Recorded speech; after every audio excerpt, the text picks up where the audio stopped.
Halftime Pizza and FightSaga.com proudly present War Week Radio with 5-decade fight trainer James Gogue. Guys, welcome. Happy Thursday to all of you.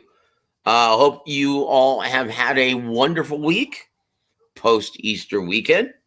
Guys, but if it's, and we appreciate this gentleman for taking time out of his busy week and busy schedule because we didn't have a show on Sunday, obviously because it was Easter Sunday, and also I was under the weather. Excuse me, still am to a certain extent. And guys, we are going to be convening and picking the brain of the incomparable 5-decade fight trainer, the one and only Mr. James Gogue. James, how you doing tonight, sir? Hey, Joe, I'm doing good. They had a lot of great fights this past week. When they put all those shows at one time, I don't like watching them, skipping channels because it takes away the moment, okay, of enjoying one fight. So what I did was I picked the top ranked card because I thought they had some fights. I wanted to see, of course, Shakir, Keyshawn Davis, Big Baby Miller, and a couple guys on the undercard. Then, if I had time, I wanted to, check out the Showtime card, see how that went. I wanted to see Brandon Lee, how he looked, and Fondora. Then the Zone. Oh, man, I wanted to see. They had a few good fights on that card. Bam Rodriguez, that upcoming fight, the first fight of the televised portion. Ramiro Cessna. Yeah, that was a great fight. He got beat by that guy that upsets all those fighters all the time, Thomas Matisse. Yeah. That's right. And what's that other fight I wanted to see? Oh, yeah, that Southpaw, Raymond Ford. Man, they had a lot of good fights. They did. You know what I mean? That they did. Yep. Yeah. So, but it was it was some good fights, man. I mean, all three networks, they delivered, especially at the Zone. Yeah, absolutely. Well, I'll tell you what, in terms of drama, no network delivered a fight like Showtime, which in the main event of the evening, well, the former WBC interim titleist and the next in line to get a crack at the unified champion, Jermell Charlo, Sebastian Fondora. Boy, he comes crashing down at the hands of Brian Mendoza, the unheralded Brian Mendoza at the time from Albuquerque, New Mexico. Where do you want to start, Gogue? Now, once again, guys, I do have to let you guys know, this is the show in which Gogue is going to preview this Saturday's big heavyweight clash between two top 15 guys, and specifically Joe Joyce, in which a lot of people are saying that he's the heir apparent to take over after Joshua, Alexander Usyk, or Tyson Fury when they retire. Once again, he's already 37, and he's going to be taking on a gentleman in Zhang, who's going to be turning 40 in a week and a half. Oh, Jesus. So, guys, this is going to be James Gogue's official prediction, preview, and odds for Zhang versus Joe Joyce. But we're going to get into that at the half-hour mark of the show. We're going to spend the opening half hour discussing this past weekend's fights. Now, once again, we're going to start, Gogue, from the Prudential Center in Newark, New Jersey, in which Shakur Stevenson, oh boy, he proved to be way too much for the visiting Shushiro Yoshino, who going into this fight was undefeated 16-0, but he was outclassed, outgunned in every way. In fact, a lot of people criticized Shakur Stevenson post-fight for Top Rank putting this guy in the ring with him. Is Shakur, so tell us, in his first bout at lightweight, was he just not at the level that Brad and Bruce shouldn't have paired this up, or is Shakur Stevenson just that good? Man, I think he's that good. I think he's just that good. That guy, from what I heard, was that, the Japanese guys are tough and physical, resilient, just like the Mexican fighters. And they thought this guy would give Shakir that type of fight that would, what do you call it, give him that indoctrination to the lightweight division and everything. But he just head over heels on that guy on a total different level. You see, Joe, one thing I noticed from this fight from the past, he was still fighting aggressively like he did that fight with the Brazilian guy. But in that fight with the Brazilian guy, what's that guy's name anyway? Man, I forgot. That tall Brazilian. Brazilian. Conceição. Yeah, he got hit a lot. Yeah. When he was, he changed his style instead of being, finesse and keeping it range and distance, controlling range and distance. Against what's that guy's name? Conceição. He walked him down and he took it to him, and he got hit more than usual. From what I've seen, compared to his other fights. But this fight, he pressed the action, but you know what I mean? His defense was a lot better. He didn't get caught a lot. He didn't get, caught a lot with a lot of flush shots. Shakir understands that range and distance so beautifully, okay? Like you hear Tim Bradley or Mark Kruger, 20,000 times. Oh, he masters range and distance. Motherfucker, I said that shit back in 2016 when he was turning pro. I've said it on the show too. Yes, you did. When I was doing a preview of the Olympians in 2016. You did.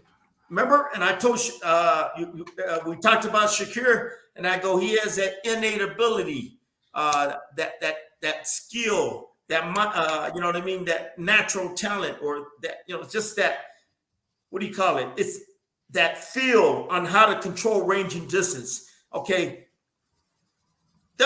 all they talk about is he masters control range and distance. But I'm going to give you a definition of it. He has the ability to know how far he has to step to you, where he knows he can hit you. Okay. All right, that's the distance. He knows his distance. A lot of motherfuckers don't know that. Okay, they don't. You know what I mean? They don't understand that range they have to get in to hit the person. But more important, he understands the range where that his opponent could hit him, and he makes adjustments with his footwork, taking a step back, 2 steps back, just to get out of range. That's understanding range and distance. When you understand, when you got to feel, by working your jab, okay, I can land the straight left hand to the body, straight left hand to the head, straight looping left hand over the top, okay, or I could throw that left hand right hook and then that left hand to the body. Once you got your distance right, that feel, and it starts with, usually it starts with your jab, measuring, the opponent with your jab. When you got your jab and your opponent's at the end of your jab, that means this can land, okay? That means this can land, okay? Your jab is your measuring stick, basically what I'm trying to say. That determines your distance. And Shakir just does it so naturally. Sometimes he don't even have the jab, okay, to know where his distance is, where he wants to get off offensively. He'll just, boom, and hit you. But the thing is, one thing I like about Shakir, he's got a good set of eyes. He makes you miss subtly, not wide head movement, but just little short, sharp head movement, just to make you miss, or lean back a little, just to make you miss. So he's not like Ryan Garcia and moves all the way out of position. Oh, nah. This guy's always in position so he can counter. Okay, good point, Joe. He's always in position. Once he slips, he's always in position to counter. He just makes you miss enough. By inches, by just a little, aka Wilfredo Benitez, El Radar. He had radar in his head. Benitez, he'll just make you miss, just a little.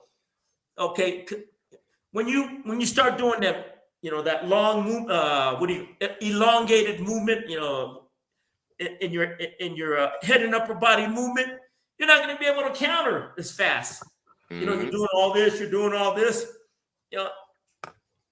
you gotta, when you want to slip punches, okay, you want to do it short so you can counter quickly, okay? It'll put you in position to counter, like you were saying. Okay, it won't put you out of position to counter. And Shakir does it so good, and he works, he rips the body shots good now. He sits down on his punches. And he's calm and relaxed. He looked pretty damn good picking apart this guy who was supposed to be, a real tough, durable guy that was going to give him some rounds. So yeah, I like Shakir.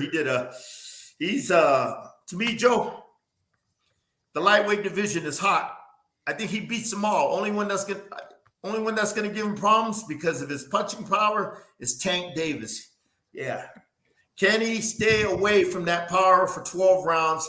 And if he does get hit by that power, is he going to be able to handle it? Okay. Yeah. Wow. Well, I tell you what, and I stated this on Coach Ronnie's show.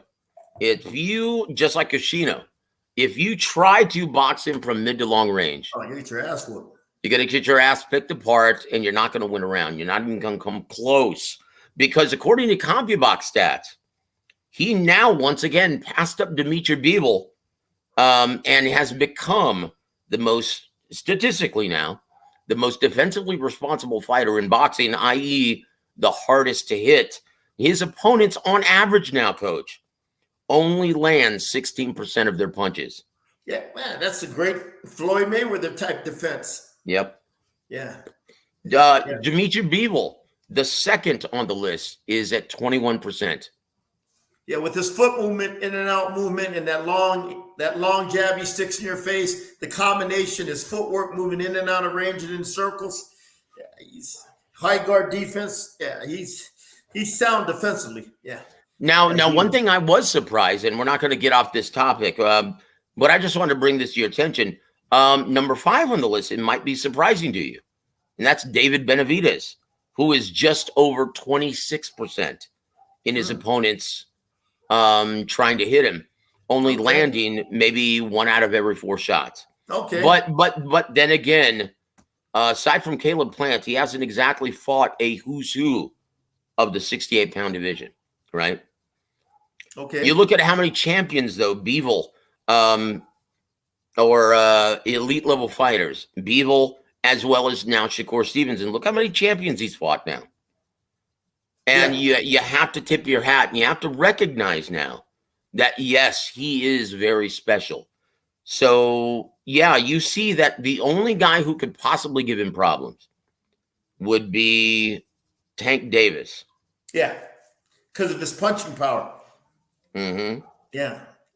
Yeah. You, like Tank said, can you stay away from my power for 12 rounds? And when I hit you, are you going to be able to handle it? Yeah. Well, I tell you what, I can't wait to go to your review in a couple weeks for the Ryan Garcia fight. Guys, look forward to that. In fact, that's going to be next Sunday, Coach. We're going to be doing your official preview for Ryan Garcia versus Tank Davis. Looking forward to that. But also in the garden, once again, congratulations to Shakur Stevenson in being very successful in his first fight at 135 pounds, and he improves his record to 20-0, Coach. Yeah.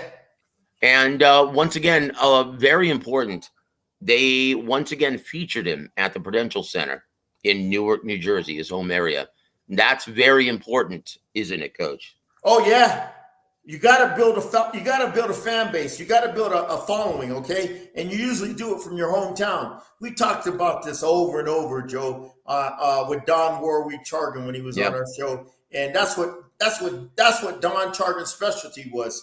Developing local kids into their local kids in their hometown and making them developing them from the prospect stage, the contender stage, all the way to the championship stage, winning the belts and becoming ticket sellers, television stars. Oh yeah, nobody did it better than Don with the local kids, man. Nobody. Yep. And it's important. That's what boxing's missing nowadays. There's only a few guys that draw flies on shit in their hometown. Okay, there's not too many of them. And Shakir became last night. Friday night he became a legit draw in his in his hometown. And they did 875,000 at the gate, I think, or something like that. I can't remember. Yes, it was very, very good night for both Shakur Stevenson and Top Rank Boxing. Once again, Brick City, they showed out for Shakur Stevenson, the young budding superstar.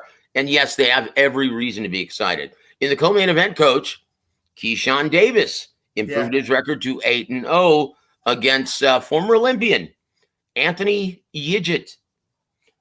Coach, were you a bit surprised that Anthony Yigit was talking so much smack, for a guy who couldn't crack an egg with his fist? Yeah, that's not very wise.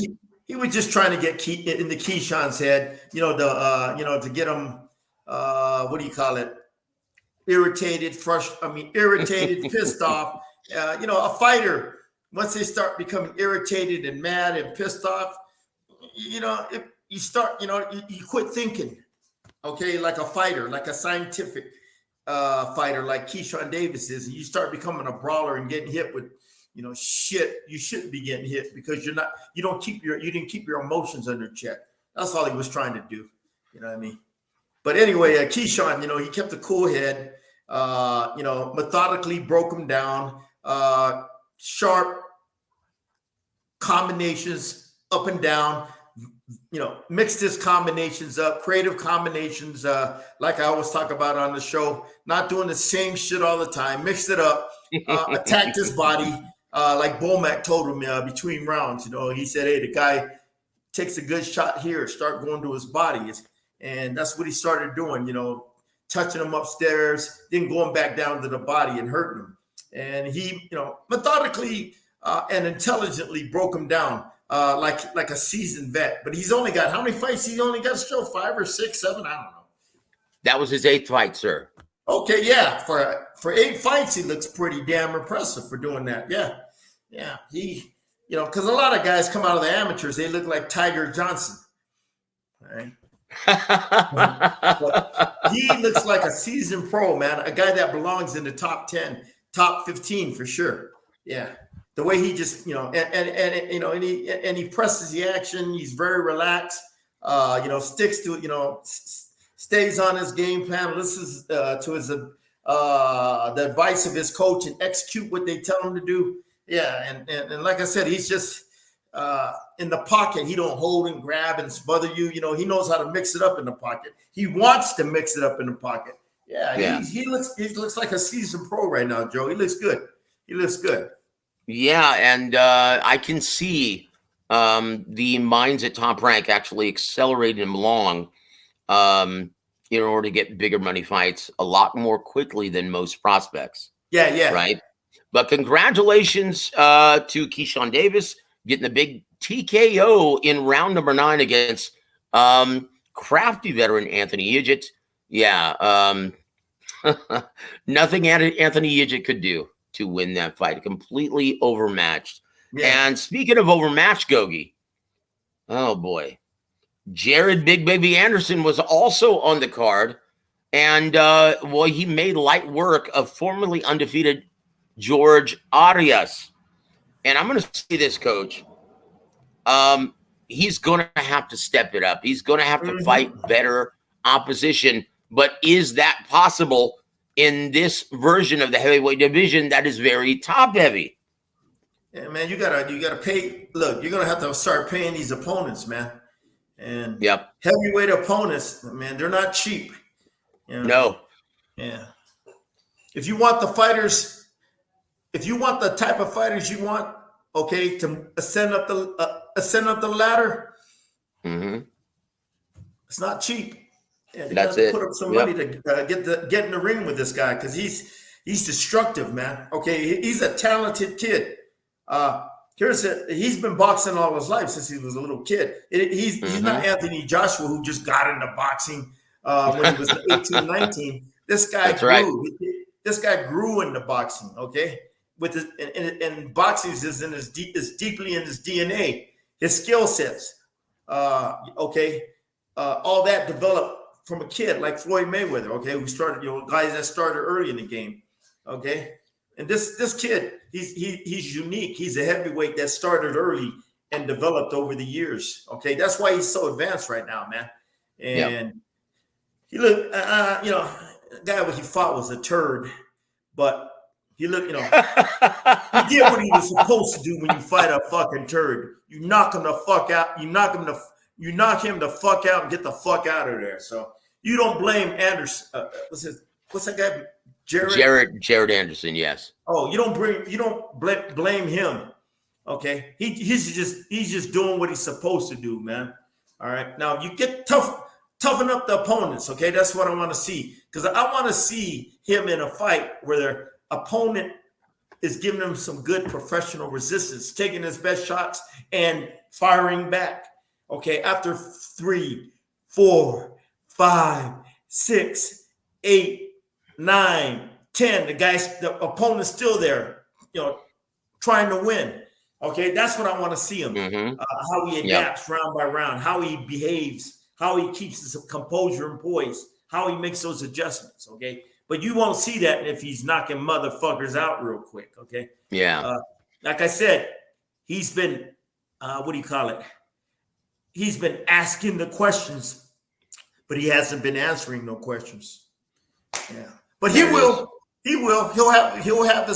He'll have his time. He'll have his moments of truth. He'll have his baptism under fire moments. So, yeah, it'll all come. So, and it'll come. But the kid, he got my attention. 3 or 4, 5 fights ago, man. I'm like, okay, this kid looked like he got something. Yep. So, congratulations to Big Baby Jared Anderson, who improved his record to 14-0 against the completely overmatched George Arias. Holy cow. Did he ever? Well, Troy Isley was also on the card, and he improved his record to 9-0 with a unanimous decision over Roy Barringer. Coach, do you like Troy Isley? Yeah, he's a developmental fighter now, okay? All right. He's not on that level like Keyshawn is. He still needs some more seasoning with these type of fights, okay, to polish up what he already has, okay? But he's coming along good. Brad is picking the right type of opponents for his nurturing and development. So Brad Goodman, the Hall of Fame matchmaker. But anyway, I like what I see. He's an aggressive type of fighter. He likes to mess it up. Skills look there and everything. Yeah, but he's still, like I said, he's not like Keyshawn, okay, where they can accelerate him to a title shot real soon. This kid, he's a developmental project, more advanced than Tiger Johnson, okay? Yeah. But him and Jihad Tucker, sit in that same area. Yeah, maybe. Wait a minute. Did you just call him Jihad? No, it's Jihad Tucker. Oh, I call him Jihad. I don't know. Jihad. Jihad. Yeah, Jihad. Yeah, well, I call him Jihad. I don't know. You don't forget about Xander Zayas also. Yeah. He's good. Yeah, he's good. He's good too. Yeah. Like I said, they're developmental projects, though, man, and Brad knows that. Yep. All right. Yeah. Yep. They're not pushing these guys at the same pace as Keyshawn Davis. Yeah. Well, I tell you what, because our time is limited, we're only going to talk about one more prospect on that card. No, we're not going to talk about Keyshawn's brother, Kelvin Davis, because after watching him fight, that guy's nothing special. In fact, nothing Gogue needs to talk about. But we are going to mention, this kid looks to be the goods. But once again, has to step up in competition. Bruce Shushu Carrington. He improved his record to 7-0 after stopping relentlessly, mercilessly, the very overmatched, formerly undefeated Brandon Chambers. Coach, boy, what do you see in Bruce Shushu Carrington? I see a guy just like Keyshawn Davis. A guy's composed, poised, and skilled. Okay, but they need to step up. Like Keyshawn, Brad will, up his level of competition with these tough Mexican fighters. Okay, that are going to give him the rounds. All right, yeah, them tough these tough Mexican fighters you see in Mexico City, Tijuana, Guadalajara, and other places in Mexico. The featherweight division is usually ruled by Mexicans. All right. Yep. All right. Guys like Lara, guys like that Alberto Luis Lopez, Ray Vargas. Okay. Yep. Rolando. Navarrete. What's that guy's name? Cowboy Navarrete. Emmanuel Navarrete. Navarrete. Yep. All right. You see what I mean, Joe? Yep. He's in the division where the Mexicans are king, baby. All right. He ain't fought none of them yet, where they're going to take his best punch, make him be in the shit for 8, 9, 10, 11, 12 rounds. Okay. All right. So, yeah. But he's got, he's got the skills, the temperament, and everything. I want to just see, like I said, I want to see him how he fights a guy that's going to be in his face for the whole duration of the fight. How he's going to behave, how he's going to react if he gets hit with a good shot. You know what I mean? How he makes adjustments and everything. But you can see he's skilled and he's calm and he's composed. But when you fight the Mexican fighters, they just ain't gonna lay down when you hit them like that guy you fought the other night. They're gonna be in your shit. Yeah. It almost looked like as soon as he saw the skill set of Bruce Carrington, he wasn't interested in letting his hands go at all, just covering up. It was like a heavy. You ain't got to worry about those fighters from Tijuana, Las Mochas, Guadalajara, Mexico City. Baby. Yeah, they won't bring it. And they're out there too, Joe. I see a lot of featherweights, man, out there. I'm like, Jesus, tough son of a bitches, man. Yeah, they're out there. Well, I tell you what, and that rounds out our discussion of the top ranked card this past Saturday, April 8th, from the Prudential Center in Newark, New Jersey. I tell you what, before we move forward, let's say hello to our very dear friends in the chat. Coach Gogue, before we offer everyone your official preview for Joyce versus Zhang, guys, let's say hello to our very dear friend Jesus M. Saludos to you, brother, and thank you for supporting the coach on this fine Thursday evening.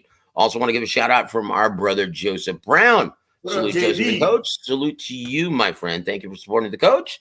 I tell you what, and once again, Jesus M has offered several comments.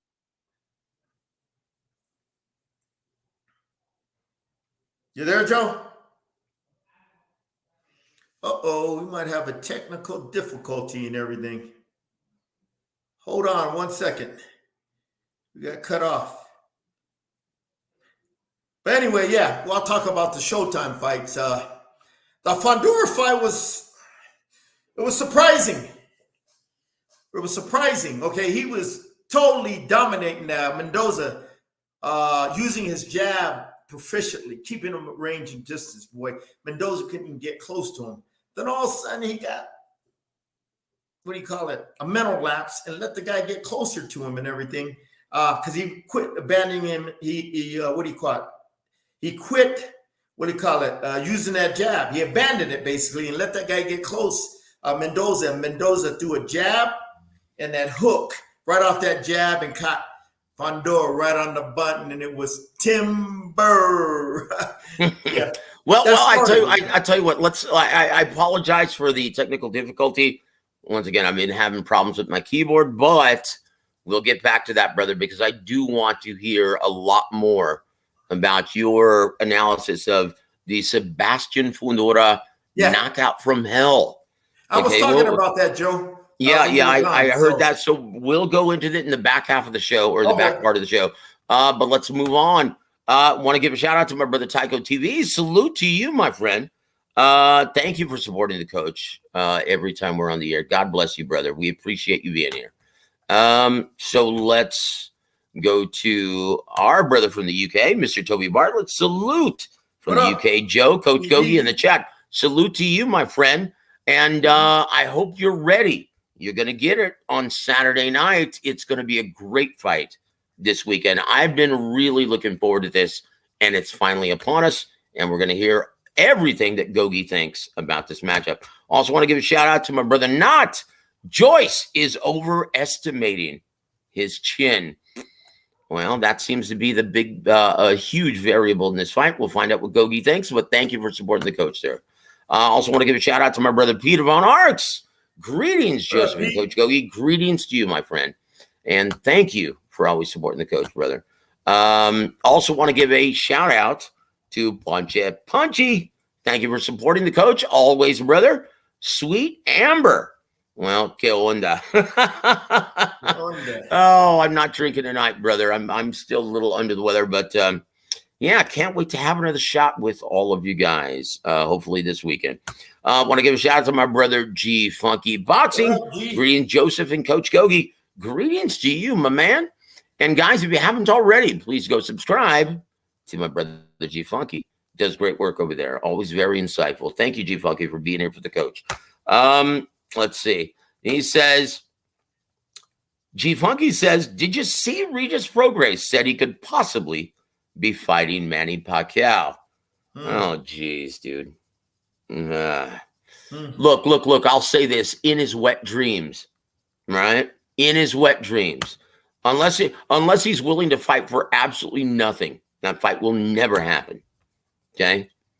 Jeez, that's just terrible.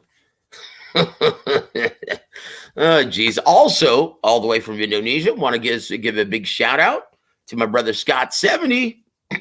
Salute Joe, coach in the chat. Jared Anderson is fighting similar or better opponents at this point in his career as Tyson Fury, Deontay Wilder, Dillian Whyte, and Anthony Joshua. Very good point. But once again, if he wants to eventually knock off or get a chance to do it against the current torchbearers, they're all a little long in the tooth. They're all getting older. They're all moving towards retirement.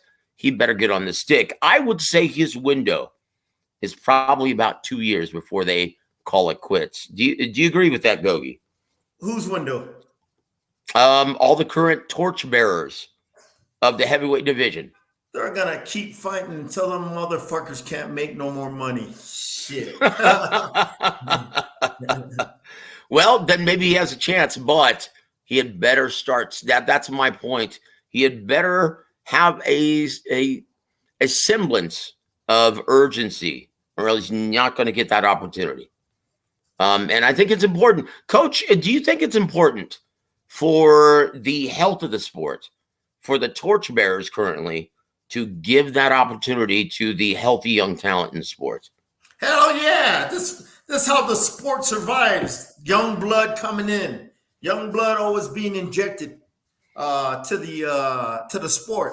Okay. That's how you grow the fan base. Okay. That's right. That's how you attract more younger fans. Okay. That 18 to 35 demographics, or the, even younger and everything. When you inject the sport with young talent all the time, that's how you grow the sport. It's just like the NFL or the NBA. Always new talent coming in the league. You know what I mean? They want to see what's the latest out there coming in. Okay, who's going to be the next LeBron? Okay, or the next Magic Johnson?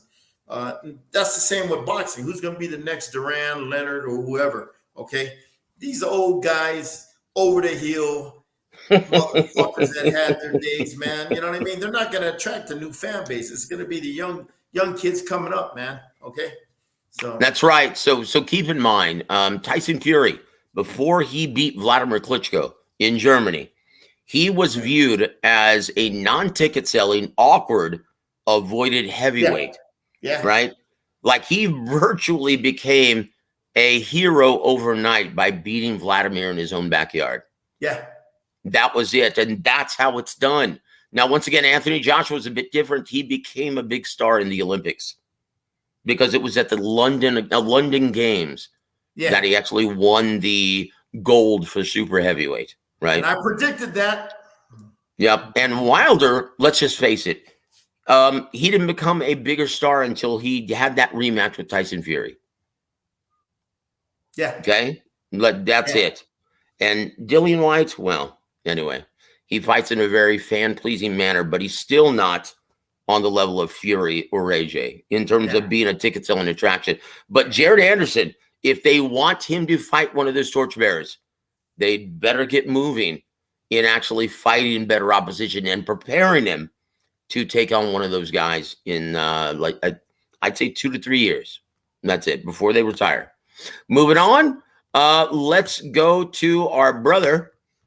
I want to say, give a big shout out to Refugio Garcia. Yeah. Big Baby got a headline in his hometown, but against whom? Yeah, they better find a solid opponent. That's going to be his first main event in his hometown. You got to make a big splash. Yeah, and once again, you hit the nail on the head earlier, Gogue. They're going to have to pay out of pocket a lot of money, and there's more than likely he's going to be making more than the headliner, Big Baby Jared Anderson. They usually do. Most people don't realize that. It happened to me in my heavyweight back in the days where, I had Lawrence Clavey, the heavyweight in the Olympic team, 96. When he got to a point, man, the opponents were making more than us. And I kind of like bitched about that.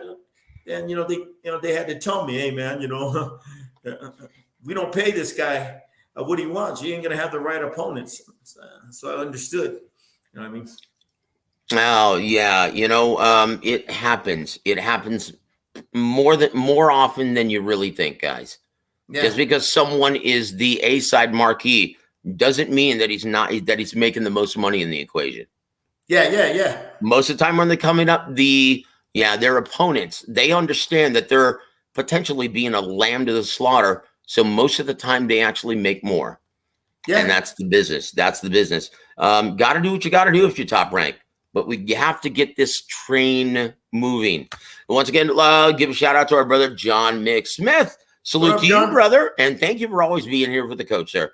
My brother G goes, Joe, back on that AOL dial-up. No. The internet isn't a problem this time. It's my damn Fisher-Price keyboard. How do you like that? I've been having problems with it. Nonetheless, got to go get out and get a new one. I just give a shout out to my brother Sly Tendencies. Thank you for always being here with the coach, sir. It's good to see you on the chat. Salute Joe and Coach. Salute to you, my brother. Appreciate it. Now, once again, let me give the better John McSmith introduction before we move forward. Salute to the legendary trainer extraordinaire, Coach James Gogue. Yes, sir.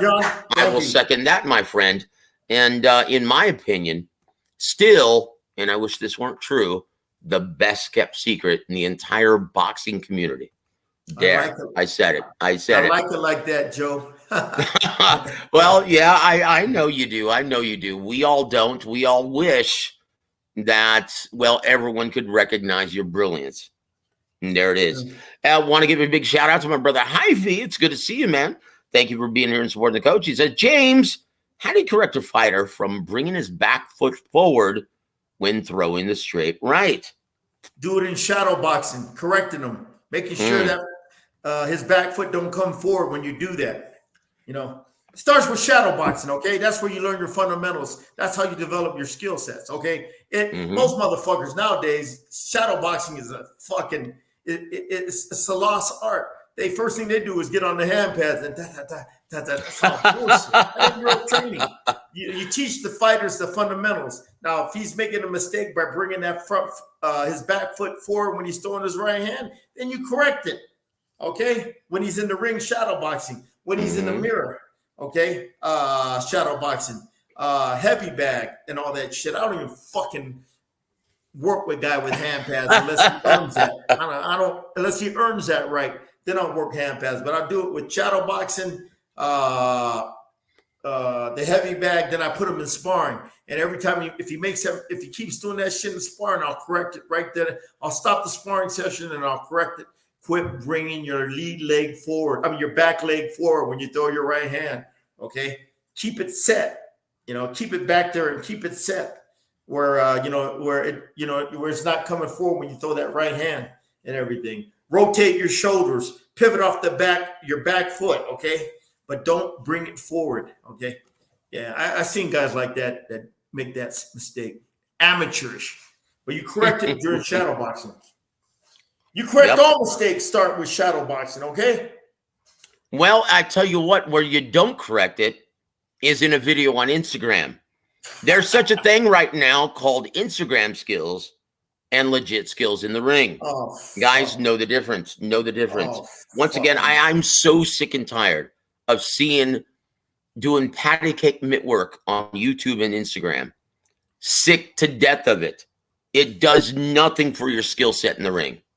Nothing. Except get you Absolutely knocked nothing. out. That Get gets you hurt. knocked the fuck out. Yeah. That's right. Pardon my French, guys. Guys, moving on. I want to give a shout out to my brother Juice. Salute Joseph and Coach Gogue. Only a great way to highlight the sport of boxing in a war week. God bless Thank you, you. brother. Thank you very much. We had several wars this past weekend, and we're going to finish covering that. And after we do the preview, we're getting right to it, guys. Just a couple more. Want to give a shout out to my brother, EJ Electrojet. Good to see you, brother. Thank you for being here and supporting the coach. Hey, guys, and hello, Joseph. Let me know when you'll have an open panel, brother. That's going to be tomorrow night if you're available. It's Friday night, after all. And if you're not too busy with the missus, we would love to share the air with you, my friend. God bless you, and it's good to see you here, EJ. Also want to give a shout out to my brother Tony Manzano from Florida, priest to the king of all trainers in boxing today, Coach James Gogue. Thank Yes, you, sir. Yes, sir. He is, in my opinion, and I've said this several times, the Filipino Emmanuel Stewart. God bless you, brother. It's been an honor to work with you all these years, my friend. And I always look forward to every episode. So that being said, guys, let's move forward and rattle off the tail of the tape for this weekend's showdown. Hold on just 1 second. Let me pull this up. It's going to be from the Copper Box Arena in the Queen Elizabeth Olympic Park in Hackney. And it's going to be Joyce defending his WBO interim strap against the Big Bang, Zhang. Now, what's amazing, Coach, is after I saw the final press conferences earlier today, I genuinely got excited for this fight. They stood eye to eye, toe to toe in the final face-off, and they're both exactly the same size. You could say that both of them, even though they have extensive amateur backgrounds, they're both largely untested as professionals. Even though most, after the Joseph Parker fight, they agree that Joyce is the goods, and the verdict's still out on Zhang. Now, once again, I commend both fighters for taking this fight, especially Joyce. He's taken on a very tough man. And he's the next in line to fight Alexander Usyk, potentially. That takes some balls, takes some confidence, and takes a lot of belief in your chin. It's going to get tested.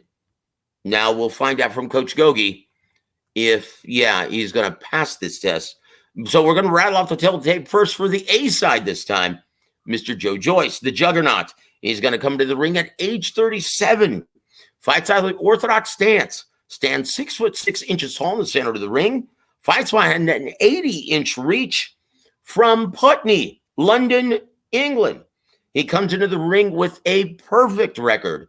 15 wins, 0 losses, 14 big wins coming by way of knockout. Coach Gogue, what are the pros and cons of the juggernaut, Joyce? He's strong. He's durable. He's got a good chin. He can punch. He's steady. He's in great condition. And he's consistent what he does every round, okay? He's got a strong jab. He punch with the right hand. And if you hit him with a good shot, his chin has been pretty solid. He doesn't get,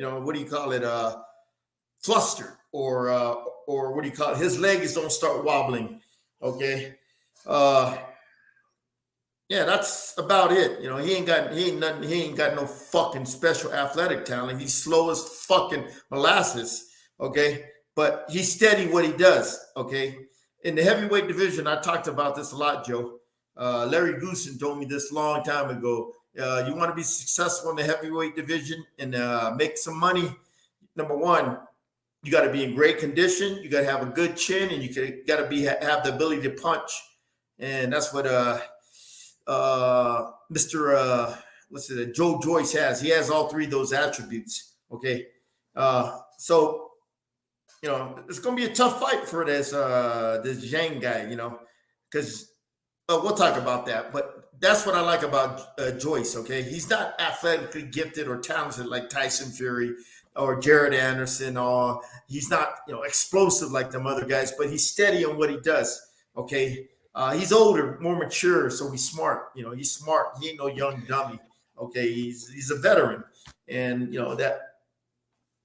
that jab of his, when he fought W.A.W, worked beautifully. But he's fighting a southpaw, right? And Zhang. That's right. It's harder to hit a southpaw with a jab because you don't have a direct, clear path to land that jab. Because your body's, you're facing you're fighting a guy at a different stance, a different angle, and everything. And that left hand, that lead hand of Zhang is gonna block. Is in the it's gonna be in the in the way of trying to land a solid jab and everything. So, but that's what I like about Joyce. So, man, he's consistent in what he does. His conditioning, his chin, he can punch, stuff like that. But he's not athletically gifted. He's slow as molasses. Oh, jeez. But anyway, yeah.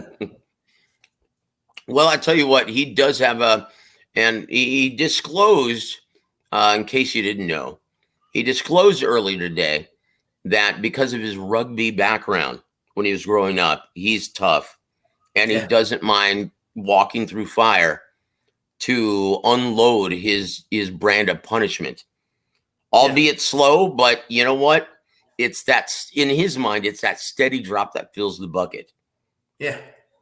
But is that going to be a problem in the first half of the fight? I'll tell you what, we'll find out all when we go over the odds and get to the keys to victory for this fight. But guys, let's rattle off the tail of the tape. For the visiting fighter, the Big Bang, Zhang. Now, I don't know, and obviously it was an American or someone who speaks English, right? They gave him the moniker because I guess they thought it rhymed with his last name or his first name. Technically, his name is Zhang.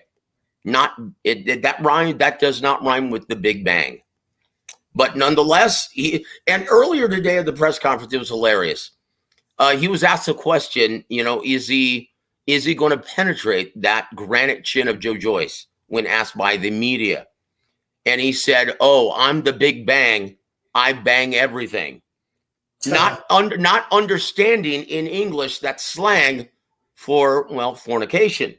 So everyone started busting up, and unfortunately, poor Zhang was not in on the joke. He didn't understand. He thought everyone was, I guess, laughing because of, they like him or something. But nonetheless, they seem like two gentlemen. And, outside the ring, but guys are going to get it on. It's going to be a great fight. Now, let's look at the tail of the tape for Zhang. The Big Bang is going to come to the ring at age 39, a week and a half before he turns 40. From Zhukou, China, now training out of Bloomfield, New Jersey. He fights out of the southpaw stance, stands 6'6" tall in the center of the ring.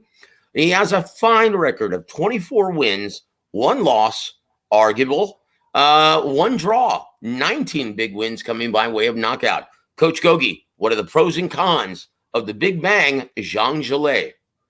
For big guy, he's talented. He's skilled, and he can punch. Okay, Joe?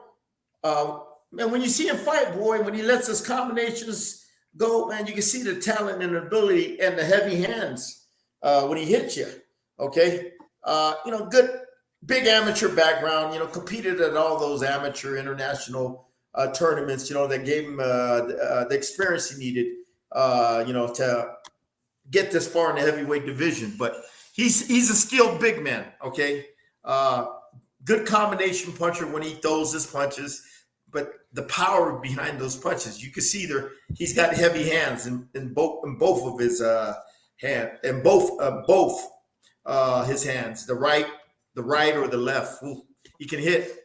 But you know, his cons is he's not made for the 12-round marathon. Okay, he's a front what do you call that? He fights in the front half of the fight very, very well. Okay, because he's got his conditioning is only built for 6 rounds, but in the back half of the fight, you know what I mean? He starts, what do you call it, getting tired. His gas tank starts going low. Okay, yeah. To me, he's not being conditioned the way he should be for a 12-round marathon fight, especially a guy like Joyce, who's conditioned to go that 12 rounds and at a steady, consistent pace. This Zhang in his last fight with, what's that guy's name? Philippe Ergovich. Man, he first half of the fight, he did great. The second half, you know what I mean? He ran out of gas going down the stretch, and that's what won the other guy the fight. Yep. Because the other guy was in better shape. He wasn't the better fighter, but he was a better conditioned fighter and everything. But Zhang, he's got some ability. When I watch him, I said, okay, this guy got some ability. He's got some pop in his punch where he can hurt you.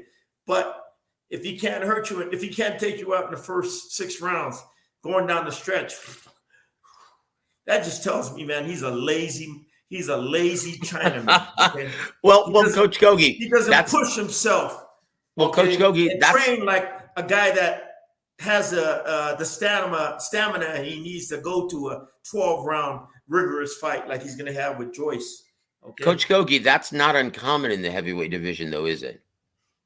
They're lazy. Heavyweights are lazy, man. They don't have to make weight. That's why you see a lot of them coming in like fat slobs.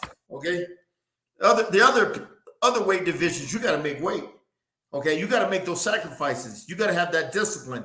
Okay, that focus. Okay, to eat the right foods all the time. To make sure you're doing your running, your training, and everything where your weight's coming down. Heavyweight division. Now, you don't need all that shit. You eat the fuck what you want, and you can weigh the fuck what you want. Okay, and when you condition yourself, you ain't got to push yourself hard if you don't want to push yourself that day. You know what I mean? You know what I mean? It's just totally different, man. And a lot of them are just lazy slobs. A lot of heavyweights. Yeah. My experience. All right. So, Coach Gogue, what are the keys to victory for the visiting fighter? Since we're talking about him, Zhang. You better knock him out within the first 6 rounds. If he doesn't, going down the stretch, Joyce is going to wear him down and break him down. And he's got a great trainer in Ismail Salas who knows how to break a guy down during in the back half of the fight. Zhang's got to hurt him. Right? That left hand, okay, is that right uppercut he throws too is pretty damn good. And he's got to land that left hand. Okay, now Joyce is going to be coming steady, pressure coming forward. He's got to throw that left hand to the body to slow Joyce down. To slow his is forward ascension. Pressure. Yeah. It's forward pressure coming.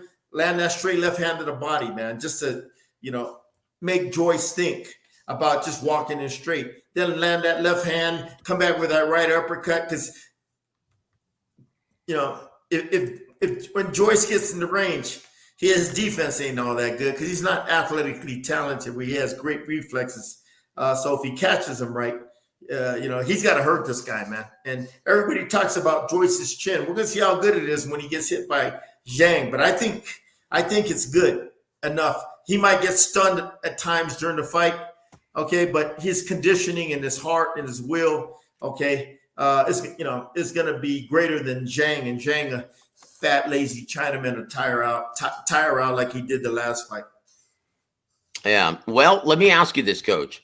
Would it be wiser for Zhang to actually elect to fight Joe Joyce on the inside? Joe Joyce is a very good, tall, upright fighter that uses his jab extremely well. Those fucking guys can't fight in the inside. They're all at range and distance. When they get in the inside, they'll hug and hold each other. Oh, well, the only reason why I'm mentioning that is because Zhang, he throws very good short compact shots in counter. Like when he counters I noticed that when he was fighting Philip Ergovich. Yeah, He throws but when he very gets good, in the short, pocket, he compact can't shots. sit Doesn't there. need much distance. When he gets in the pocket, he can't sit there and work effectively. Okay, he don't have the skill sets. His is a medium range to long range game. Okay, yeah, Yeah. ain't got no conditioning either. He's a 6-round fighter. All right. Yeah. Yeah. And you know, a lot of guys who do combine explosive speed and power who are long in the tooth in the heavyweight division, i.e. Corey Sanders, are 4-round fighters. Yeah. But I tell you what, you have to go the duration to penetrate that Joyce chin. So once again, going to Joyce, what are his keys to victory for this his toughest test to date, arguably, against Zhang? Just do what he always does. Just be steady in this pressure. Be careful of that left hand now, okay? She stay to the left as much as possible. Don't walk just straight in because you're going to run right in that left hand and you're going to get hurt. So stay to the left. Keep that steady pressure by stepping around Zhang and moving towards him, but stepping around him at the same time and everything. And just get close enough, land that jab if you can. But a lot of touch jabs, okay? Put it in Zhang's face, okay, to get that distance he wants, to land that big right hand right down the middle. Me too, I throw that straight right hand to the body. Just like a southpaw, their straight left hand to the body affects you if you're a right-handed fighter. Well, you could do the same thing. Your right hand to the body is going to affect them. That's what I would do to Zhang to wear him down, is that straight right hand to the body a lot, okay? Just to, take some steam out of him. Then you get the distance closer, throw that right hand right down the middle, medium range. And when you get inside, throw them uppercuts. Some uppercuts, hooks, okay? Uppercut, hook, straight right hand, just basic shit. Just be consistent, okay? Mm-hmm. Consistent with steady pressure, but, staying to your left, circling around him, and so you don't get hit by that straight left hand. But that right hand down the middle, come back with a left hook, straight right hand. The uppercut, left hook, right hand. That straight right hand to the body. I would throw that all day on the Chinaman, just to break him down, get him tired faster. Yeah, just be Joyce how he fights. Try to get that jab established if he can. But if he can't, touch him. Just keep it in Zhang's face, okay, to keep him occupied. Okay, and to get to use it as a measuring stick to land that big right hand down the middle, to the chin or right here to the midsection, the solar plex area. Yeah, and eventually, once this guy starts getting tired, then you start taking the pressure. You start, turning the heat up. Okay, and straight right hand, left hook, right hands always land. The uppercut, hook, right hands. The jab, straight right hand down the middle. Yeah, it's just basic shit, Joe. That's all these heavyweights. That's all you need to be a heavyweight. Just basic, fundamentally sound punches. That's all. Yep. Well, let's talk about the variables that you can't measure, right? And first one, obviously, everyone's been touching on it. You touched on it earlier as well, and that's the gas tank of Zhang. Yeah. Right? But one that no one really is touching on, and we just saw a product of that this past Saturday with Sebastian Fundora. Joyce being the next in line to fight Alexander Usyk. That's all he's been talking about is fights with Usyk and Tyson Fury. Coach Gogue, is he looking past the former Olympian Zhang? I don't think so. I think he's got a good trainer now, okay? I'm telling you, Joe, his trainer's very good, right. Ismail Salas. So he's going to have him focus on the task at hand and not look ahead, okay? Yep. Well, I tell you what, he had better not be looking past Zhang. Because, and once again, preparing for a southpaw isn't all that easy, is it, Coach? So once again, you have Here's the reason why. If you're right-handed, you don't spar a lot of southpaws in the gym. There's not a lot of southpaws in gyms that you can spar, especially heavyweights. Yep. Right? Hard to find quality southpaw sparring as a heavyweight. And as a result, you see traditionally, if he's not moving forward, he's consistently moving to the right in all of his fights. Joyce, this is going to be untested waters for him, guys. This is a great fight. Coach Gogue, because of the age, because of the gas tank variable. Now, buckle up. You might be surprised at these odds. And we always consult our favorite book out of Vegas, and that's BetMGM. Coach Gogue, do you realize that going into this fight, Joyce, in his hometown, is a minus 900 or 9-1 betting favorite, with Zhang being the very live 550 plus or 5.5 to 1 betting underdog? Do you agree with those odds, or should we lay down some long green on the big Chinaman? Well, them odds that's pretty big disparity, okay? But the way he looked his last fight against Hrgovic, gassing out in the second half of the fight, that's pretty much convinced everybody, the odds makers, to make the odds the way they are and everything. Yeah. So, yeah. Well, I tell you what, we'll see, guys. This is a great fight, though. One I've been really looking forward to, and guys, are going to be plenty of fireworks in this one. Thank you to the good people at ESPN Plus for airing this. Also, thank you to Bob Arum. Thank you to Frank Warren. This is going to be a great fight, guys. You don't want to miss this one. It starts at 2:30 p.m. Eastern in the States. Coach Gogue, before we move forward, what is your official prediction for Joyce versus Zhang? I think Zhang stuns him or hurts him in the first half of the fight. But if Joyce could take his biggest bombs and shakes it off as the fight goes down, he's going to either win a decision, because he's gonna second half of the fight, he's going to fight a tired, exhausted Zhang. He's going to wear him down or knock him out in the back half of the fight. Yeah, that seems to be the consensus, and we'll see if that plays out. But guys, might I remind you, Gogue hasn't been wrong since the Navarrete Oscar Valdez fight. That's been a long time, Gogue. Nah, they haven't fought yet, Joe. I'm sorry, what?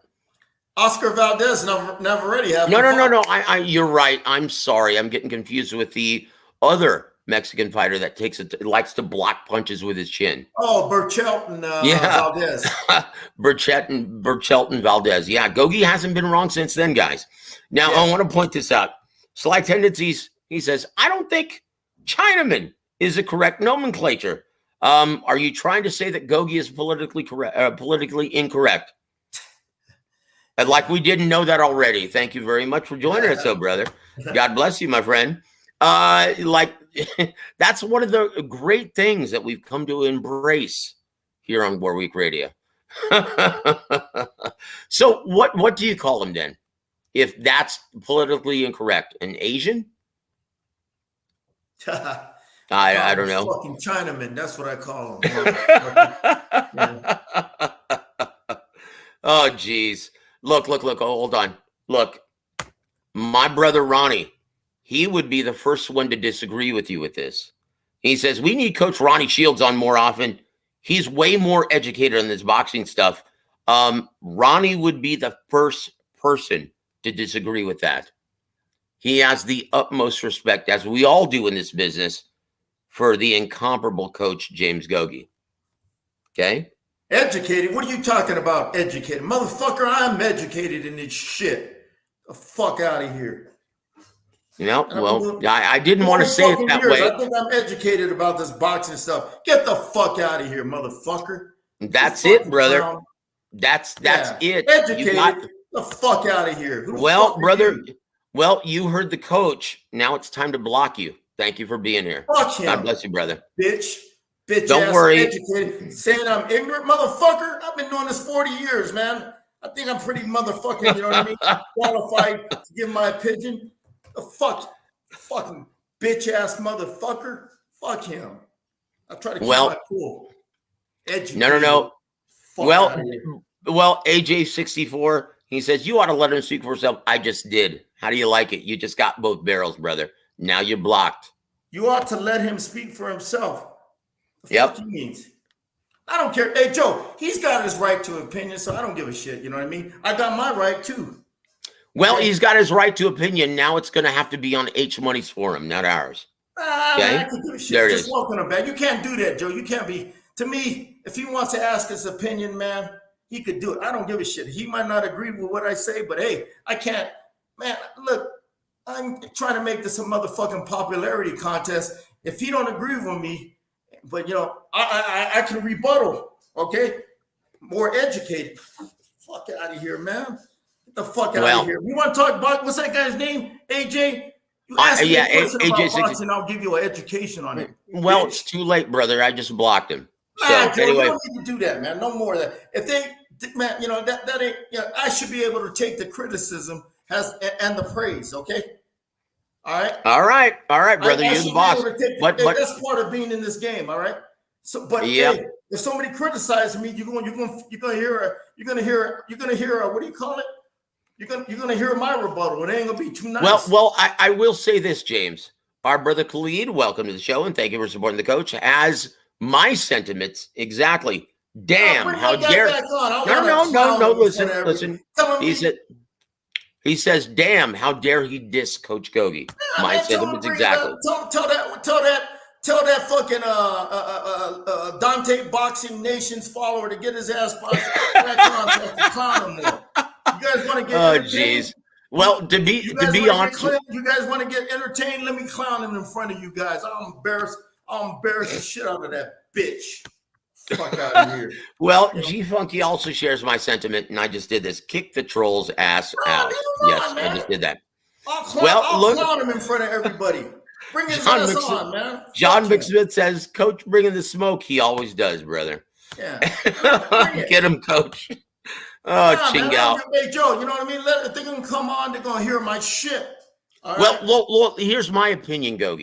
If he isn't wise enough to understand that you're laying down some genuine knowledge, then he won't know the difference if you take him to school. Yeah. It's a waste of... I like to, what do you call it? I like to fucking clown and humiliate people at times, too. That's one of my specialties. All right? Oh boy. This motherfucker would be great for me to clown. Where can I find him? Where can I find that clown so I can clown him on Twitter or whatever? Well, you just said it. Dante's Boxing Nation forum, probably. Yeah. I want to give a shout out to my brother W.A.W. Coach Gogue is my fave. Oh, thank you. He's a boxing savant. We love you, Coach. Nah, Joe, you gotta be able to take heat from both sides, man. You know what I mean? Ronnie does too, man. Ronnie, you know, he gets criticized on both sides, man. Everybody does, man. Eddie Reynosa, I just heard a post today on Eddie Reynosa. They were criticizing him because his fighters lost a couple fights. Hey, man, I went on that forum. I said, motherfuckers, look, it ain't Eddie Reynosa. It's the fighters. He got beat by better fighters, okay? Don't criticize Eddie Reynosa. He's a good coach, all right? All coaches, great coaches get criticized. Eddie Futch, I remember people used to criticize him. Come on, man. Manuel Stewart, too. All right? Freddie Roach, too. Everybody hears heat from both sides, man. So, you know, to me, if you're going to criticize me, you're going, okay, no problem. This is America. You have the right to free speech, but I'm going to clown you back. So be ready for some heat. All right. And if you're going to criticize me, use a real fucking name. Don't use no bitch ass, fake ass name. And put your picture on there so I see who the fuck you are so I can clown you even more. All right. Just don't hide behind your little decal. Okay. Bitch ass, motherfucker.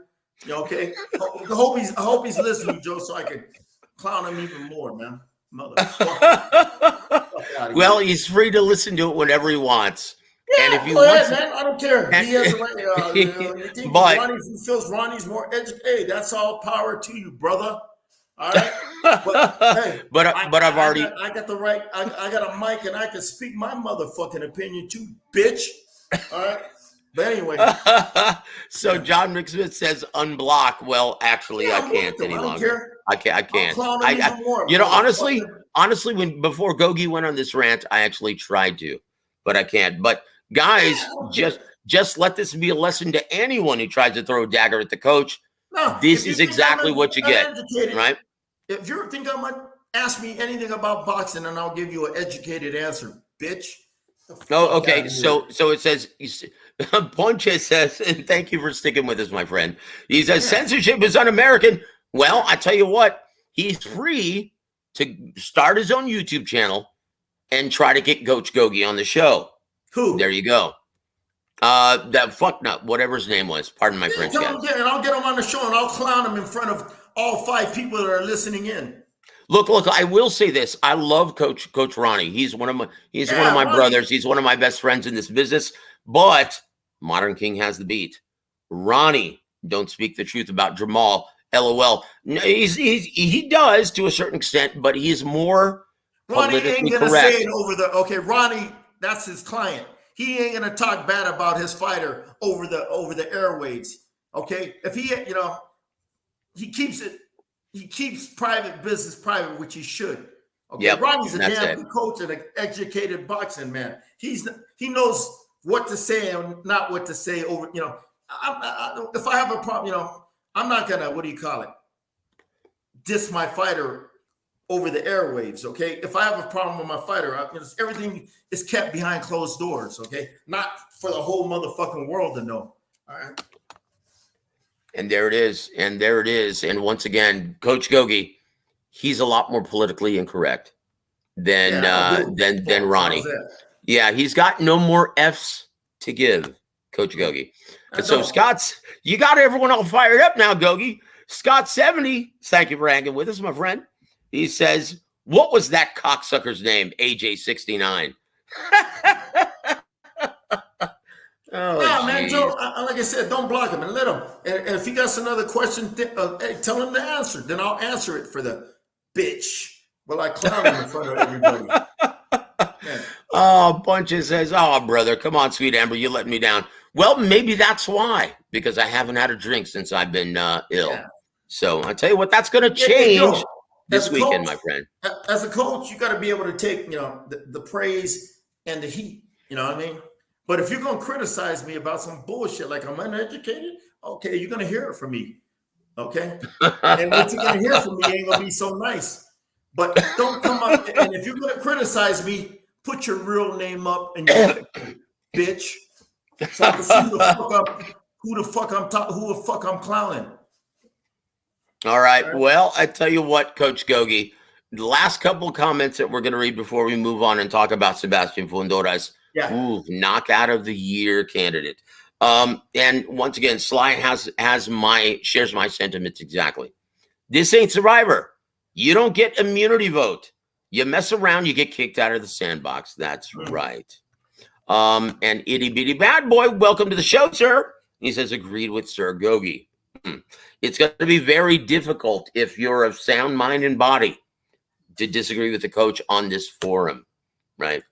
I'm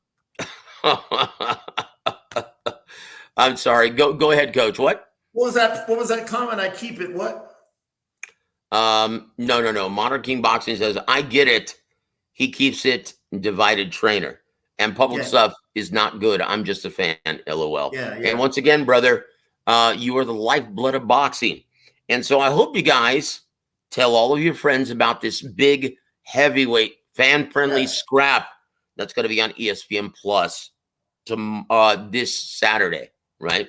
Tell everyone. Once again, guys, because you're fans, you are the best ambassadors for the sport. Coach Gogue, speaking of which, Oscar De La Hoya recently had this to say, right? He said, you know what? Tank versus Ryan is the fight to save boxing. Let me ask you something, Coach. Do you believe that, or are you sick and tired of hearing that shit? Sick and tired of hearing this shit. Mm-hmm. Ryan Garcia is going to get smashed. Okay, he talked his way into this fight. Well, guess what? Okay, sometimes when you talk your way into something, you bite them. You bite more than you could chew. Okay, so you'll find out when Tank hits him with that left hand or that right hook. Ooh. Good night. Look. In my opinion, Coach, it's always a curse of a huge marquee, big anticipated fight when some idiot says, Well, this is the fight to save boxing. We saw it with De La Hoya Mayweather. We saw it with Pacquiao Mayweather. It never lives up to the billing. In my opinion now, it's cursed, this fight. And what we're going to get, I'm afraid, are two guys who respect their opponent's power, and they're going to be very, very cautious. And we're going to see two counterpunchers afraid to take the lead. Yeah. We're going to see very, very slow moments in this fight, in my opinion. Yeah. That's my biggest fear of this really anticipated mainstream event. Yeah. Yeah. Well, Ryan's got the big problem. Okay. When he gets hit like that, we'll see what happens.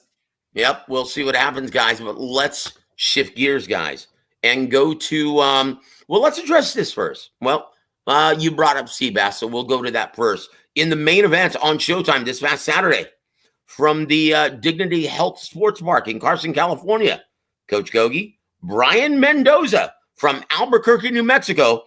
Boy, he just made a claim for being most deserving of competition at the top level of the junior middleweight division. Won last year by dispatching former undisputed junior middleweight champ Jason Rosario, knocking him out in the 6th.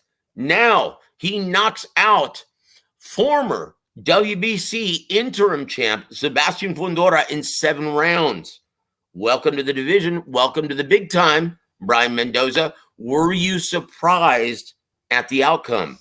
Oh, I was shocked. I was shocked.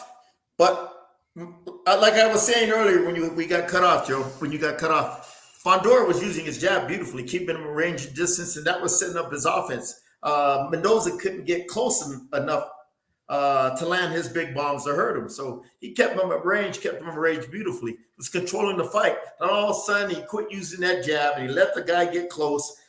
The guy threw a jab and hooked off his jab. That hurt him. Yeah. When he hurt him, he jumped on him with that overhand right, left hook, and that was it. That was his downfall. He got away from his jab, his lead jab, to keep him at range and distance. And he let him get in that danger zone, okay? And he got caught. It happens in boxing. It was shocking. Yeah, I was surprised. I'm like, oh, shit. But I knew there was deficiencies in his defense from the Lubin fight, okay? Yep. And I knew that, you know what I mean? When a guy gets in close, gets that distance he wants close, he's easy to hit with shots, okay?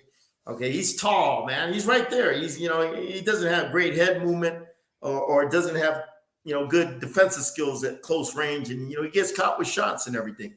And he got caught. It was good. Great win for Ismail Salas and his fighters. Another upset. Ismail, man, he's a damn good trainer. He kept him in the fight. The guy didn't get discouraged. He kept doing what he wanted to do, okay? And that's get the distance he needed to land that big right hand, the left hook, or that left or that jab, and that count, came off that jab. He threw a left hook to hurt him, and then got the ball rolling to land that overhand right, left hook. Yeah. Anyway. I will say this, Coach. What really impressed me about Brian Mendoza's performance, he never gave up from trying to throw that overhand right, left hook. Even when it wasn't working, he kept trying. Just got to get the distance, Coach. That's all. Fuck. That's all. Just get the distance. Get past that jab. Okay? Then when you get past that jab, then you can get that distance you want. Okay? But Fundora, he quit using that jab, and that was able for him to get close. When he quit using that long jab to put it in his face and everything. That was the mistake Fundora made. Okay? But anyway, good win for Mendoza, and he'll get a payday, and he'll get stretched by Charlo if they fight.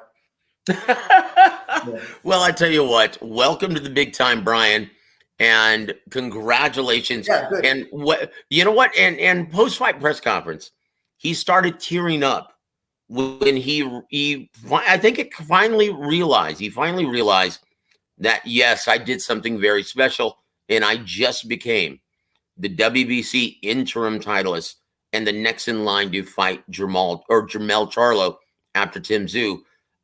Coach, And he started tearing up. He started to become emotional. This was his Rocky Balboa moment. And isn't this why people now, once again, guys, people want to love boxing? This is a great sport, in my opinion, the greatest of all sports. Coach, isn't this why we love boxing? We love the drama. Hey, it's a theater of the unexpected. Okay, yeah.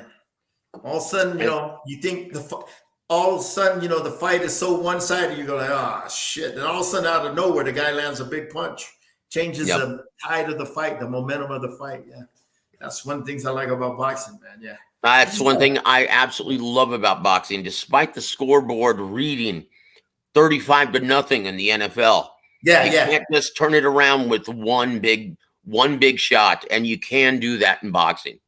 Yeah, I absolutely love it. Absolutely love it. There's nothing else like it in sports, guys. And that's why we all love it, right? Jesus M said this. Fundora drops his hand, low right hand. He drops it whenever he throws out the jab, yeah. Well, the thing is, he let him in range, okay? Yeah. To land those punches. When he was putting that jab, just keeping it out there, touching him, Mendoza had a tough time getting past that jab to get in close where he wanted. And because, Fundora was throwing the uppercuts, the straight right hands, the hooks, and kept putting that jab in his face, just to keep him from getting in that zone he wanted, Mendoza. Yeah, but that was it. Then when he got close, his left hand was low. His right hand was low. Of course, when you're fighting a right-hander, you're a southpaw, you're gonna get hit with that hook because it's coming from an angle you don't see. So that's right, guys. And once again, let's see. Scott 70. He says Mendoza with the same coach as Joyce. Yes, indeed. Ismail Salas. I will say this once again, Ismail Salas is different if you ever hear him speak. Not only does he know 3 languages, but if you listen to his analysis and breakdown of certain situations, it's unlike most coaches that you'll hear. And that's one of the reasons why I love working with Gogue. Very seldom will you hear the exact same analysis or preview. Ismail's a good coach. He's a great Vegas coach. Vegas is considered the capital of boxing, the mecca of boxing in the world. I mean, you go there, man. There's a lot of great fighters that train out of there. It's the best sparring out of there. If you go to any of the gyms, top ranked, they got the best sparring. World champions, top 10 contenders, top professional prospects coming up in the gym. But a friend of mine that's there, who's into the Vegas scene, he told me there's not a lot of good trainers in Vegas. And I was kind of like shocked. And he told me he's only seen probably a couple of them that are worth his shit. He goes, most of them aren't good trainers up there in Vegas. He goes, Ismail's one, Salas is one. But he goes, he's got so many fighters, he spreads himself thin, but and he works his ass off in the gym with all those fighters, man. But he said him and probably maybe 1 or 2 are worth, is worth their weight in salt. But in Vegas, you don't see a lot of great trainers like he was telling me up there, like in the past. You know what I mean? And to me, in Vegas, you got Ismail, Jesse Reed's up there, but he ain't messing with pros no more. Kenny, the guy that trained the Army guy, Kenny Adams. He trained McKinney, and Kenny McKinney. He's up there, but the other old time coaches, I mean, you know what I mean. There's not a lot of really good trainers out there in Vegas. You expect to be a lot of great trainers. There's a shitload of trainers up there, but he was telling me there's not a lot of great teachers that know how to develop fighters. That's what I'm trying to say. Yeah. And there it is. Ismail's one of them. He's good. He did a great turnaround. What do you call it? When you refurbish a fighter totally. Resurrect. What's the southpaw that won the title? Ramirez. What's his name? Robesi. Robesi Ramirez. Yes, indeed. He did a what do you call it? he resurrected his career, totally rebuilt it from the ground up. Okay. Absolutely. Yeah. Absolutely. Yeah. After He that did a first, good job. after He's a losing, good trainer. I like him. after I respect losing work. his pro debut, Robeisy Ramirez is now a champion in the professionals. And that right hand, the Cuban guy that won fought Spence and won the title. What's his name? Yordenis Ugas. Yeah. He did a great job turning his career around. All right. I mean, you know when the trainer's a trainer, when he takes fighters where they're at and takes them to what they become. And he's done it with all these different fighters and everything. Yeah, guys, look, very few trainers today can add new wrinkles to already existing, set in their ways veteran fighters. Yeah. Okay. Ismail Salas is one of them. Coach Gogue is one of them. Joe Goosen is another one of those guys, right? Ronnie's a good trainer. Ronnie is a very good one as well. Guys, they're very rare in this business. Yeah, rare. So once again, that doesn't surprise me when your friend says there are a lot of trainers in Vegas, but not all of them, or very few of them, are really great trainers. That doesn't surprise me one bit. They're conditioning coaches, all right, and cheerleaders. Yep. Yeah. Fernando Vargas does an outstanding job with his sons, but Fernando don't train other fighters. He just messes with his sons. That's it. But I think he's doing an outstanding job with his sons, Fernando. Well, he was taught very well from the big G, Eduardo, right? Yeah. Very excellent coach when he was active. Khalid says this. Coach Gogue, he said, Joseph and Gogue, did y'all see the Brandon Lee Pedro Campa fight? Lee lost that, in my opinion. That's what I heard. I didn't see it. I'm gonna watch it. But Brandon Lee is a front runner. Okay, when he has to fight a tough physical fighter, a Mexican fighter that's in his shit for the duration of the fight, you see his weaknesses and his inefficiencies in the back half of the fight. From what I was told, that's what happened. Yeah. And there it is, guys. There it is. It's called getting a new trainer. Okay. Well, look, guys, I will say this, and this is kind of a sneak peek or something behind the scenes. Don't be surprised if Brandon Lee ends up in Houston, Texas, with Coach Ronnie Shields later this year. Start. Yeah. And there it is. So, Tony Montano, we're running out of time, so we have to be quick about this. Coach, I was talking to two other friends who are a fan of boxing about Seabass Fundora, and I told them what hurts this kid is that he doesn't know how to use his reach correctly. That happened this past Saturday. Yeah. So, Coach Gogue, how long would you recommend, if you were his advisor, how long would you recommend him coming back, and how would you actually pair him up coming off of this devastating knockout loss when he does come back? To help him out, to teach him how to use his range and distance, to control range and distance better. All right. Teach him defense. Okay. All right. Stuff like that, man. It's just basic shit, man. You know what I mean?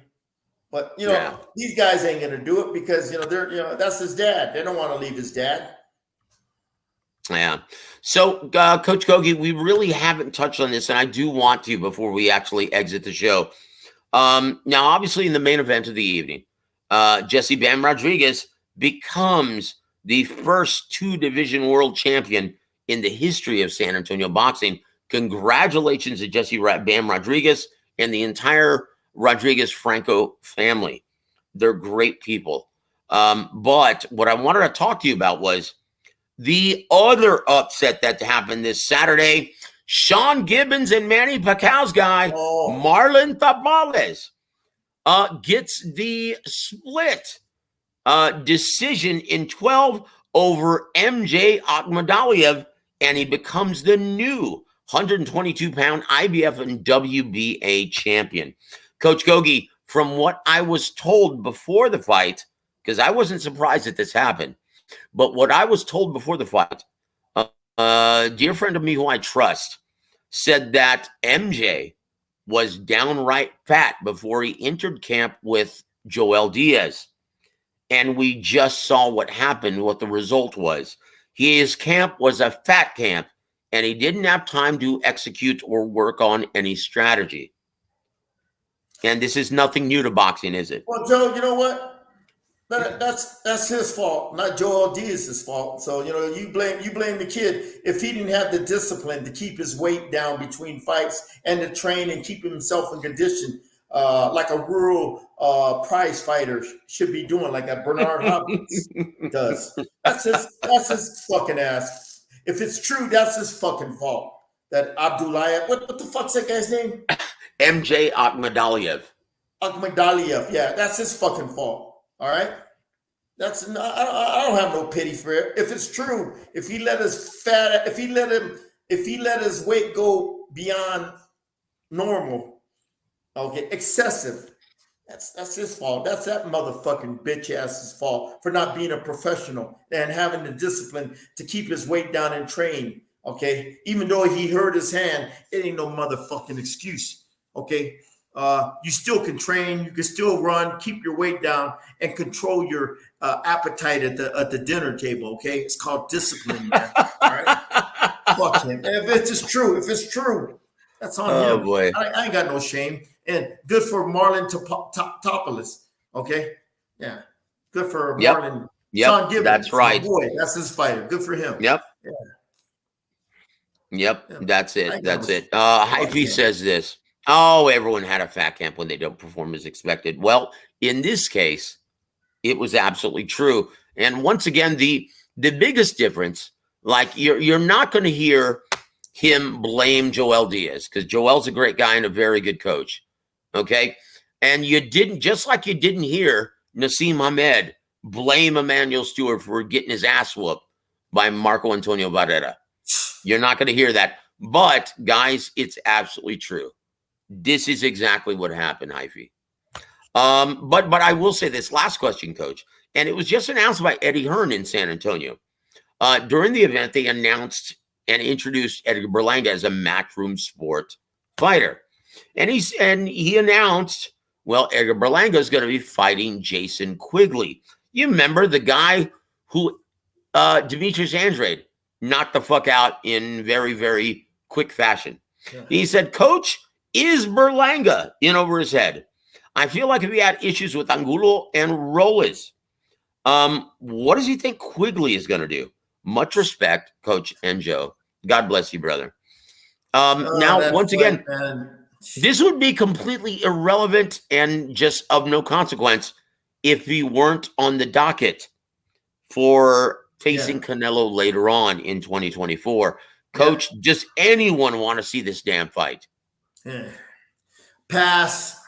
All right, and there it is, guys. That means we've been on for 94 minutes. It's time let's call it a wrap, Joe. Got a lot of stuff to do. Guys, so what did we learn tonight? We learned that Coach Gogue welcomes the smoke, but once again, beware, everybody. You mess with the bull, you get the horns. Yeah, you're going to get it with both barrels from Coach. Yeah. You can criticize me, but you're going to hear it back. If I don't if I don't feel that criticism is justified, you're going to hear it back. But if that criticism is fair, okay, yeah, all right. But you're going to hear it. You're going to hear it back. It ain't going to be nice either. I'm not motherfucker. I'm not nice like Donald Trump is. Okay, shit. You there? Damn, Joe, you're having major issues with your little mic tonight. But anyway, like I was saying, man, as a coach, you coach fighters. I heard both sides and everything. More good, a little bit of bad. But hey, if you're gonna criticize me, you're gonna hear. I don't think it's justified. You're gonna hear my rebuttal. And like I said, it ain't gonna be what do you call it? It's not gonna be nice, especially if it's some stupid response from like that dumbass earlier, uneducated about boxing. Get the fuck out of here. But anyway, hey, Joe, you there? Hopefully you'll get back. But anyway, it was a good, we had a good weekend of fights, and I missed that Brandon Lee fight. I'm gonna watch that again because I always felt he was a front runner. You put a tough Mexican guy like Campa in front of him that was going to be in his shit for the duration of the fight. I always told myself, I think there's a lot of inefficiencies and deficiencies in the kid, and it showed in the fight when he fought that Pedro Campa. Teofimo didn't have a problem fighting, whooping that ass with that guy. Wait, hold on real quick, James. And I apologize for the technical difficulties this late in the show. Punch says this: I learned you ignore most of the chat's questions. What question is that, Punchy? If you could please just disclose that. And once again, this is why I usually don't. Once again, if you're addressing a question to the coach, please address it to coach in the chat. Otherwise, I'm going to assume that you're talking to someone in the chat. Yeah, I really, like I said, man, you got to be, you're in the business, especially when you got a good fighter, you're going to start fighting on the big stage. You got to be here. You got to be, you got to block all that shit out. But guess what? I could talk shit too. Oh, I could talk long shit. Okay. But anyway. Well, I tell you what, yes, I'm right here now. I apologize for that, coach. So guys, if you don't have any more questions, we're already 97 minutes in. We're going to call it a night. Coach Gogue, if you're not doing anything tomorrow night, I'm going to be online on War Week Radio Chats. It's an open forum where everyone can actually ask their questions vocally if you want to join us. I got a long day. I got sparring day tomorrow, man. So it's okay. Well, I tell you what, if you get home and you're not too tired, I'll send you the link. Please join us. All right. Okay. So you can have all the smoke that you want, brother. But that's going to just about do it. Guys, once again, we want to thank Coach Gogue for giving us 97 minutes tonight. That's absolutely amazing. And we're all the better for it, Coach Gogue. We appreciate your knowledge. God bless you, brother.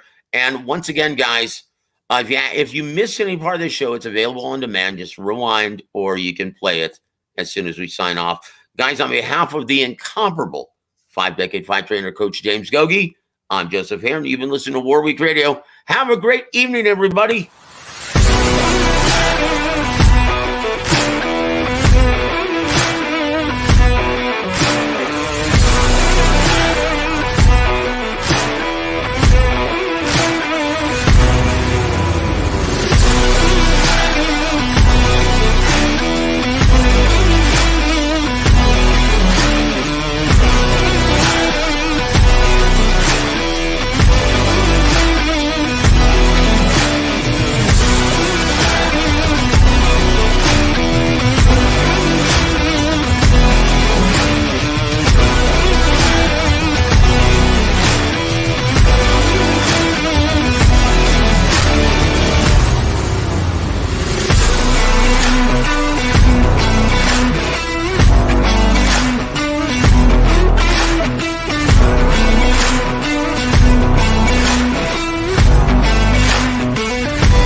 Halftime Pizza and FightSaga.com proudly present War Week Radio with 5-decade fight trainer James Gogue.